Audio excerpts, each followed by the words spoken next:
आज हम लोग मानव पाचन तंत्र का दूसरा पार्ट पढ़ेंगे। हमने मानव पाचन तंत्र का पहला पार्ट पढ़ा दिए हैं। जो लोग नहीं देखे हैं कृपया पहले उसे जाकर देखें, तब जाके ये वीडियो देखें। उसमें हम आपको पढ़ाए थे जीभ के बारे में और लार के बारे में। आज आपको पढ़ाते हैं दांत के बारे में। दांतों के बारे में डिटेल से जानकारी अभी आपको दे रहे हैं, ध्यान से सुनिएगा। इसमें सबसे पहला बात लिखे हम कि दांतों का अध्ययन जो है क्या कहलाता है, तो डेंटोलॉजी कहलाता है। अगर आपसे पूछे दांतों का अध्ययन क्या कहलाता है तो क्या बोलेंगे, डेंटोलॉजी कहलाता है। पहला बात हो गया। दूसरा बात देखिए क्या लिखा हुआ है कि दांतों के ऊपरी भाग को, ये जो हमारा दांत है इसका जो ऊपरी वाला भाग है जो वाइट वाइट कलर का होता है, जो आपको ऊपर से दिखता है, उसे हम क्या कहते हैं, तो उसे हम इनामेल कहते हैं। क्या कहते हैं, इनामेल। तो अगर आपसे पूछे दांतों का जो बाहरी भाग होता है उन्हें हम क्या कहते हैं, इनामेल कहते हैं। और वो इनामेल जो होता है ना, हमारे शरीर का सबसे कठोर पदार्थ होता है। अगर आपसे पूछे हमारे शरीर का कठोर पदार्थ किसे कहा गया है, तो हड्डी में टिक नहीं मारेंगे, दांत में टिक नहीं मारेंगे, बल्कि किस में टिक मारेंगे, इनामेल में। दांतों का जो ऊपरी वाला भाग होता है इनामेल, वो हमारे शरीर का सबसे कठोर पदार्थ है, मैंने सबसे हार्डेस्ट पदार्थ होता है, इनामेल होता है। ठीक ना। तो देखिए दांतों के ऊपरी भाग को हम क्या कहते हैं, इनामेल कहते हैं।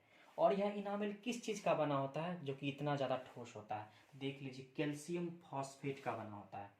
इनामेल हमारे दांतों का जो ऊपरी भाग है वो इनामेल का बना होता है। और वो इनामेल किसका बना होता है, किस कंपाउंड का बना होता है, कैल्शियम फॉस्फेट का बना होता है।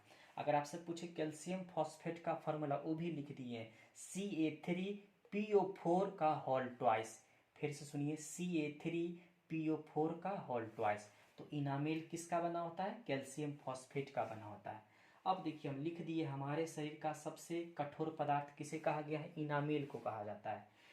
अब देखिए नीचे में क्या लिखे हैं, दांतों के आंतरिक भाग को, अच्छा दांतों के ऊपरी भाग को, दांतों का जो ऊपरी भाग है उसको हम इनामेल कहते हैं। आंतरिक पार्ट को क्या बोलेंगे, तो दांतों के जो आंतरिक भाग, अंदर वाला जो पार्ट है उसे हम डेंटाइन कहते हैं। तो दांतों के आंतरिक भाग को हम क्या कहते हैं, डेंटाइन कहते हैं। अब एक देखिए दांत का एक फिगर बनाया, एक्चुअली लग नहीं रहा दांत, फिर भी समझ लीजिए। दांतों का जो ऊपर वाला पार्ट देख रहे हैं, ऊपर वाला पार्ट, दांतों का जो ऊपर वाला पार्ट है वो क्या कहलाएगा, इनामेल कहेगा। और दांतों का जो अंदर वाला पार्ट है वो क्या कहलाएगा, डेंटाइन कहलाएगा। ठीक है। अब देखिए अब आगे में क्या लिखे हम, दांतों में 98% क्या पाया जाता है, कैल्शियम पाया जाता है। तो अगर आपसे पूछे दांतों में कितना प्रतिशत कैल्शियम पाया जाता है, तो 98% कैल्शियम पाया जाता है। हमारे हमारे मुख गुहा में कितने दूध के दांत होते हैं, हमारे मुख गुहा, हमारे मुंह में 20 ठो दूध के दांत होते हैं। अब इससे आगे देखिए दांतों के बारे में क्या जानेंगे, इसको मिटा रहे हैं, अब आप आगे देखिए। अब हम आगे देखते हैं, पीछे पढ़ा है कि दूध के दांत कितने होते हैं, 20। अस्थाई दांत पूछेगा, अस्थाई दांत कितने होते हैं, 32 होते हैं। अब ये 32 कब आएगा, जब आपका उम्र 25 साल से ज़्यादा हो जाएगा। जब आपका उम्र 25 साल से ज़्यादा हो जाएगा तब जाके आपको 32 दांत आएगा।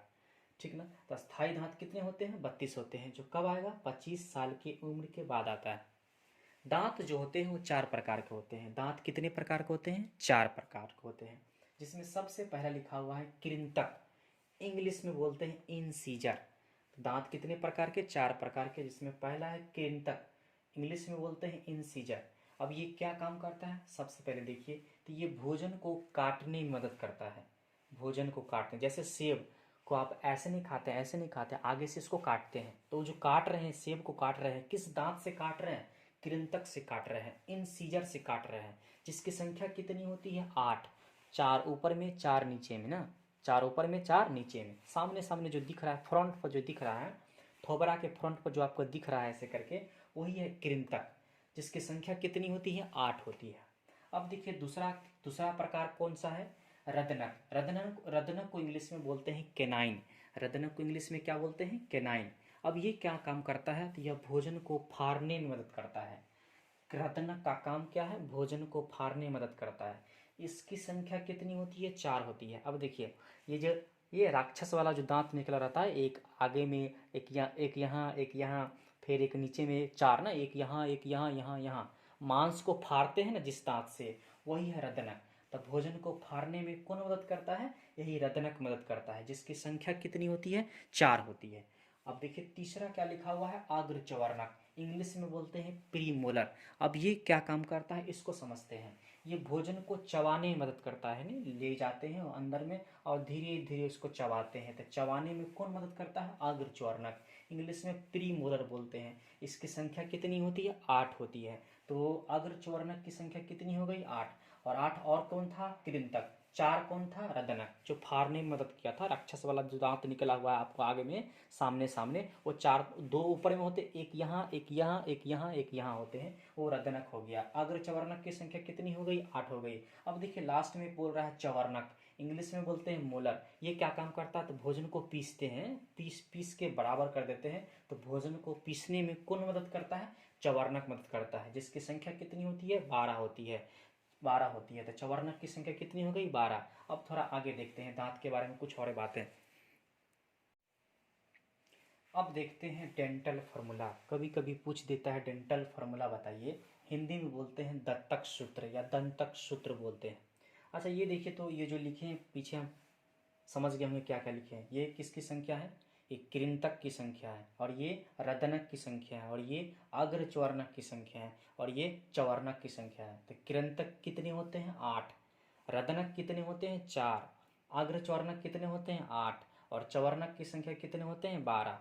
ये भोजन को काटने में मदद करता है, ये भोजन को फाड़ने में मदद करता है, और ये भोजन को चबाने में मदद करता है, और ये भोजन को फाड़ने में मदद करता है। अब देखिए यहाँ वयस्क लिखे हैं, यहाँ बच्चा लिखे हैं। पहले समझ लीजिए, इसको पहले समझ लीजिए। ये जो ऊपर में लिखे हैं ये वयस्क में लिखे हैं। वयस्क में ये सब ऐसे ऐसे होते हैं। कृंतक 8 होते हैं, रत्नक 4 होते हैं, अग्रच्वर्णक 8 होते हैं, और चवर्णक 12 होते हैं। लेकिन बच्चा में कुछ अलग होता है। बच्चे में जो होते हैं वो कृंतक तो 8 होते हैं, ठीक है।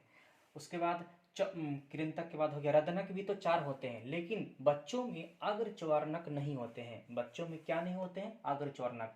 कृंतक, रदनक, अग्रच्वर्णक और चवर्णक। कृंतक, रदनक, अग्रच्वर्णक और चवर्णक। कृंतक होते हैं बच्चों में, रदनक भी होते हैं, लेकिन अग्रच्वर्णक नहीं होते हैं। अब फिर इसमें भी देख लीजिए चवर्णक। चवर्णक वयस्क में 12 होते हैं, लेकिन बच्चों में कितने होते हैं? 8 होते हैं। मान इसमें 4 कम होते हैं, 4 कम होते हैं। जिसके उसके बाद अगर चवर्णक की संख्या बिल्कुल भी नहीं होती है बच्चों में।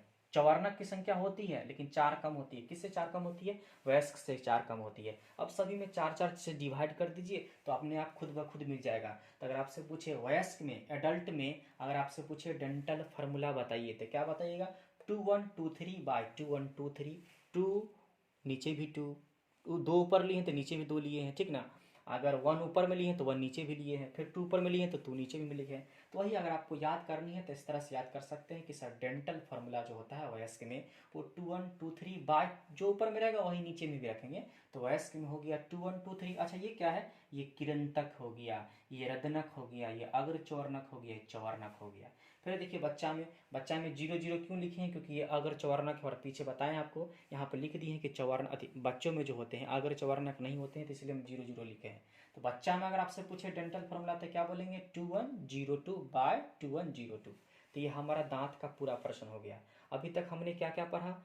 मानव पाचन तंत्र में मुख गुहा ही पढ़े हैं अभी तक। मुख गुहा में क्या क्या होते हैं? दांत होते हैं, जीभ होते हैं, लार होते हैं। जीभ और लार के बारे में पिछली वीडियो में बता दिए थे। इस वीडियो में हमने पूरी तरह से दांत के बारे में बता दिए। इसका मतलब मुख गुहा अब खत्म हो गया। अब मानव पाचन तंत्र में हम आहार नाल में ही पढ़ रहे थे मुख गुहा। आहार नाल का पहला भाग हुआ था मुख गुहा। मुख गुहा के बारे में पूरी डिटेल से पढ़ लिए। अब मुख गुहा से नीचे आएंगे, क्या आएंगे आप? ग्रसनी, उसके बाद ग्रास नली, उसके बाद आमाशय, उसके बाद छोटी आंत, और उसके बाद बड़ी आंत। इसका मतलब मुख गुहा पढ़ लिए, तब क्या पढ़ेंगे? ग्रसनी पढ़ेंगे। इसका अगला पार्ट में पढ़ेंगे ग्रसनी। तब तक के लिए ठीक है।